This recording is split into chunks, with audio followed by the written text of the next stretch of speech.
Our wood shop sits at the end of our courtyard, so you see it from the house, particularly at night, when it becomes a lantern.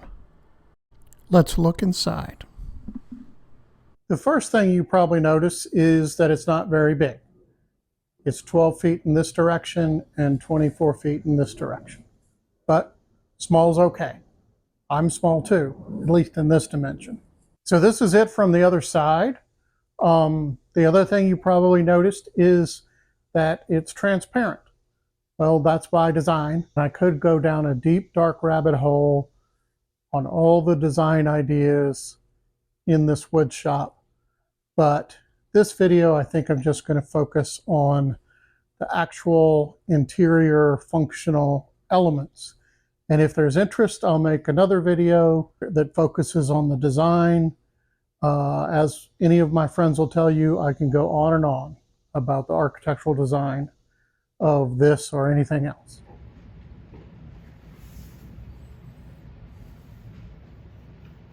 So in this corner, I have storage for clamps, a sharpening station, storage for cutoffs, and boxes, general storage for things and jigs, and even storage for clamps up here. So the clamp rack, like everything else in the shop, rolls. I can bring it to the workbench, which is great. Helps me keep the clamps organized. It even has some drawers for small clamps. So this station has room for cutoffs, bags for the dust collector, a sharpening station, and even miscellaneous sharpening equipment. And this box proves that I can, in fact, cut a dovetail. So I made a bunch of these storage boxes that sit on these shelves and provide somewhat organized storage. The cool thing about these boxes is you get the storage, but you also get space between, so it keeps the shop open. In architecture and design, the negative space is often more important than the positive space. So these are very simple boxes. They're made out of this, I think it's a shelf board material, but essentially it's just scraps of wood that are glued together. And I like it a lot. It seems appropriate for a wood shop. It's very authentic. It kind of is what it is. It's pieces of wood glued together. And I think it's pretty cool. I like the effect. And I like working with solid wood. So it's a simple top and 4 sides, all glued and power nailed together. I had to make a lot of them, so they had to be fairly simple to make. One slight refinement was I didn't want the power nails to just be random, so I cut this slot so the power nails kind of had a home, a place to live. And then I try to keep them somewhat organized inside.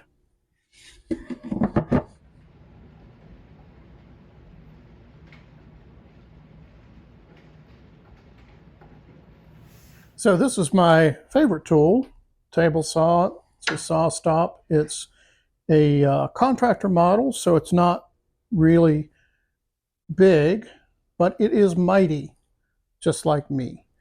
I have a router table on the end. It works great. I've had it for quite a while and love it.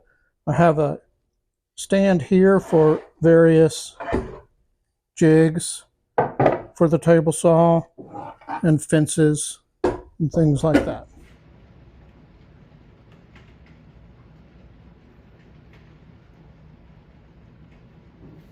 Behind this front door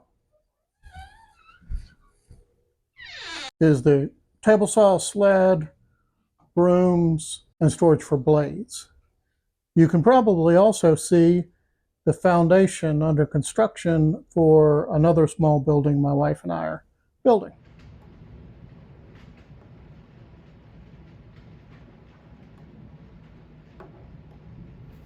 On the other side of the table saw, I have trash bin, cutoff bin, and then of course there's the elephant in the room, the dust collector.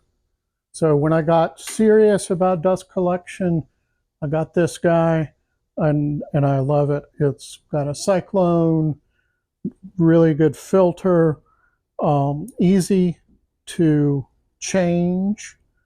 And it's basically set up to use a hose to go to all the tools, and then this part here goes to the sanding station. So it works really well.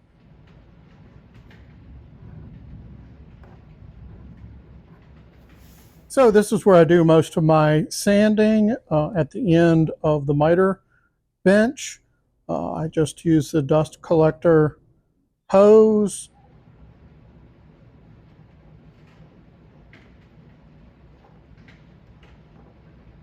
This is the miter saw station with lots of drawers for storage and lots of room for outfeed. I do a lot of just cutting material down, so this is very useful. So my father gave me a Craftsman miter saw that I had for 25 years, and it was great.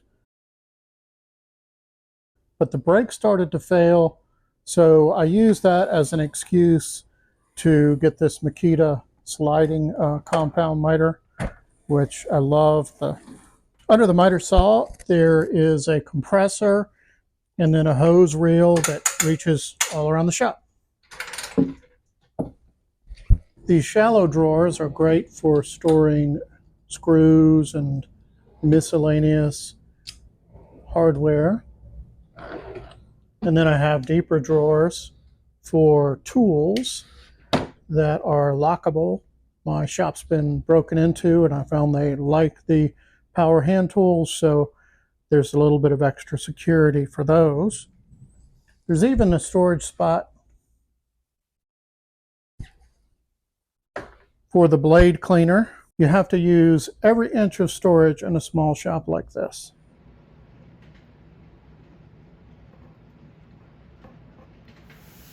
So next, there are more storage boxes, storage bottles. This is blackening solution, and even these concrete containers my wife made, and they're just wonderful, I think. I keep sawdust in them for repairs. And then under this is just a place for batteries and chargers. Then this is the end of the miter station with the Cat's Moses, really nice stop block.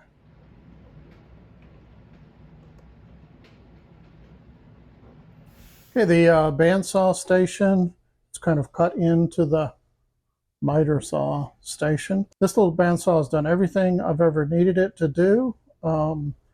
It's been upgraded with some nicer guides, but it works great. And of course I can move it out into the shop when I need more space. Up above all this is wood storage. Like I said, you have to use every square foot in a small shop. And then this is dowel storage. This is actually scrap walnut that I've blackened. I know, kind of obsessive, right? And then this is the air cleaner, centered over the door, not obsessive at all.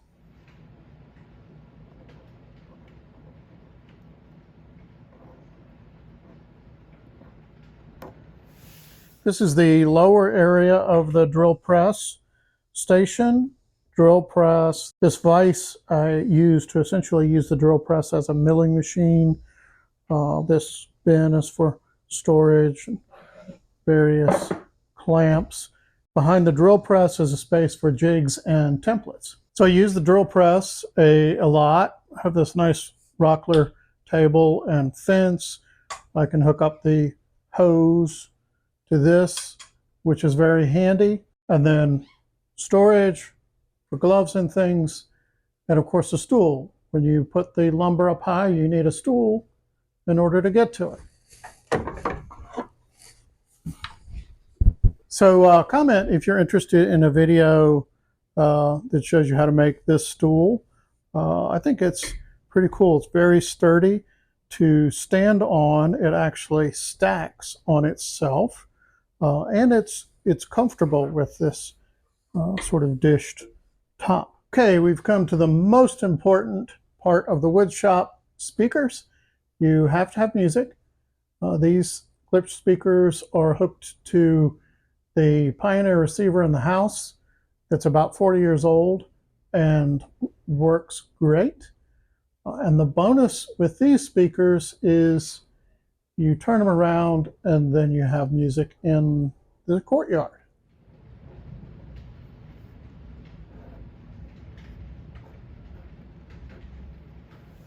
Under these windows is essentially display and storage for tools that I use the most often. This also includes some tools from my great-great-grandfather Stanley Caseby.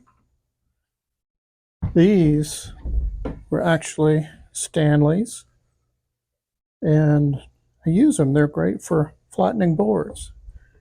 I'm off on a tangent here, but when I got Stanley's tools from my cousin, this was included. This was the dirtiest, nastiest thing you've ever seen, with a broken handle. It was clearly just a leftover piece of wood that he had nothing else to do with other than make a mallet. But I cleaned it up and replaced the handle, and I think it's just beautiful.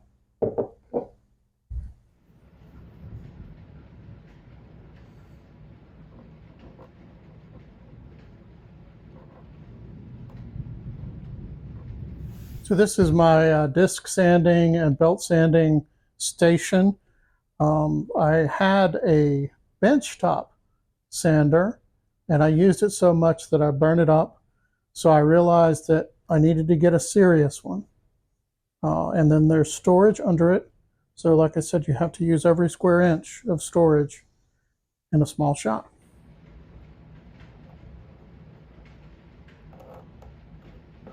The centerpiece of the shop, literally, is this bench. I had a homemade bench similar to that one for a long time.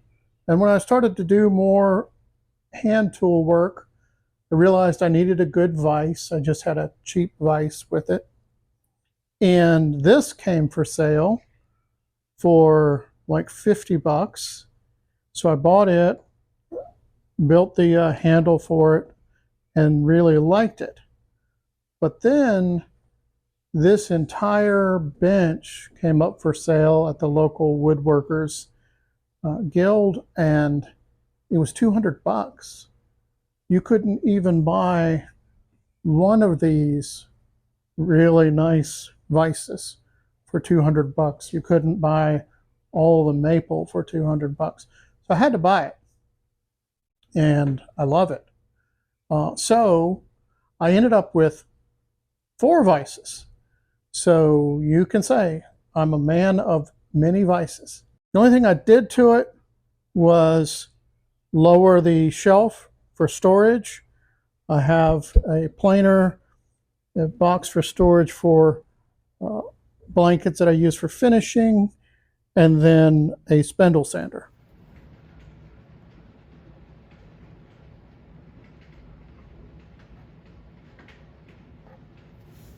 So when you open the 4-foot by 4-foot windows and the 4 3-foot wide doors, the shop is essentially an outside space. And that, of course, is by design. You may have also noticed that this one rope is red and all the other ones are white. That's because this one broke, and I have ideas about renovating the exterior, and I thought a red rope would be cool. So this is kind of a test for future renovations. It's the kind of thing that never stops. I'm always kind of fiddling with the shop.